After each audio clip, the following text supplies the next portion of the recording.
আপনার সন্তানকে বিয়ে করানোর আগে বা বিয়ে দেওয়ার আগে ১০ বার ভেবেচিন্তে নিবেন। বাড়ির আশেপাশে খোঁজখবর নিয়ে দেখবেন যে ওই বাড়িতে পুরুষ মাতাব্বর নাকি মহিলা মাতাব্বর। যদি দেখেন ওই বাড়িতে পুরুষের চাইতে মহিলার কণ্ঠস্বর বেশি থাকে, ওই বাড়িতে মহিলার মাতব্বরিটা বেশি থাকে, তাহলে আপনার সন্তানকে বা আপনার ছেলে মেয়েকে ও বাড়িতে বিয়েও দিবেন না, বিয়েও করাবেন না। তাহলে আপনার ছেলে মেয়ে কখনো সুখী হতে পারবে না।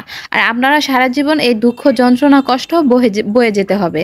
যে কোনো কাজ করার আগে, যে কোনো সম্পর্ক তৈরি করার আগে ১ মাস নয় ৬ মাস ভালোভাবে ভেবেচিন্তে নিবেন। তারপরে সম্পর্কটা করে নিবেন। সম্পর্কটা নষ্ট হওয়ার পর ভেবেচিন্তে কোনো লাভ নাই। মেয়ে বিয়ের ক্ষেত্রে ছেলে নেশা করে কিনা, ছেলে শিক্ষিত কিনা, মুরব্বিদের এবং ঘটকের কাছে যাচাই বাছাই না করে নিজেদের মেয়েদের সমবয়সী বা ছেলেদের সমবয়সী আশেপাশে ওখান থেকে খোঁজখবর নিয়ে ভালোভাবে যাচাই বাছাই করে দেখবেন যে ছেলে নেশা টেশা করে কিনা, বা ছেলের ব্যবহার কেমন, ছেলে কর্মজীবী কিনা, ছেলে বাবার টাকার উপর নির্ভর থাকে কিনা। যদি ছেলেটা বাবার টাকার উপর নির্ভর থাকে, সে যদি কর্মজীবী না হয়, তাহলে আপনার মেয়েটা কখনো সুখী থাকতে পারবে না।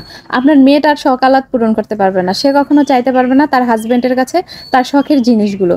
তার হাজবেন্ড তো তার বাবার উপর নির্ভর থাকে, আর সে কিভাবে টাকা দিবে? বাবা যখন টাকা দিবে তখন সে তার স্ত্রীকে কিছু একটা দিতে পারবে। আর যদি ছেলে কর্মজীবী হয়, তাহলে যখন তখন তার হাজবেন্ডের কাছে জিনিস চাইলে সে পেয়ে যাবে।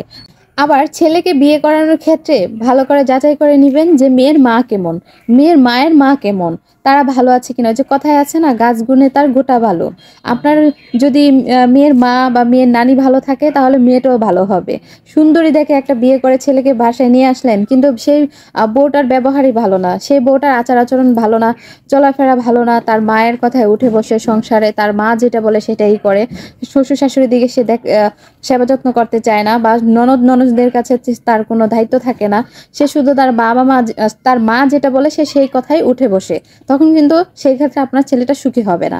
একটা সুন্দরী মেয়ে বিয়ে করে আনলেন, কিন্তু তার ভিতরের মনটা ভালো না, তাহলে লাভ কি বলেন?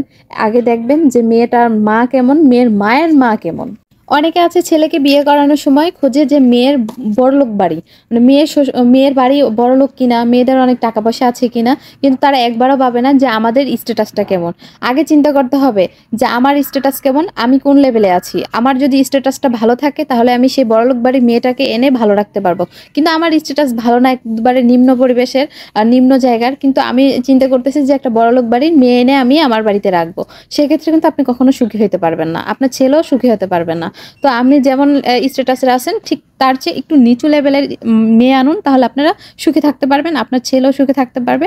আপনার ছেলের বৌমার কাছে আপনি অনেক দাম পাবেন, বা আপনার ছেলে বৌমা চিন্তা করবে যে না, আমার শ্বশুর শাশুড়িকে আমাকে সম্মান দিতে হবে, আদর আপ্যায়নে রাখতে হবে, আমার হাজবেন্ডকে সেবা যত্নে রাখতে হবে। আমার কথাগুলো যদি কারোর সাথে মিলে গিয়ে থাকে, বা আমার কথায় যদি কেউ কষ্ট পেয়ে থাকেন, অবশ্যই ক্ষমাশূন্য দৃষ্টিতে দেখবেন। আর অবশ্যই ভালো লাগলে ভিডিওটি শেয়ার করে দিবেন।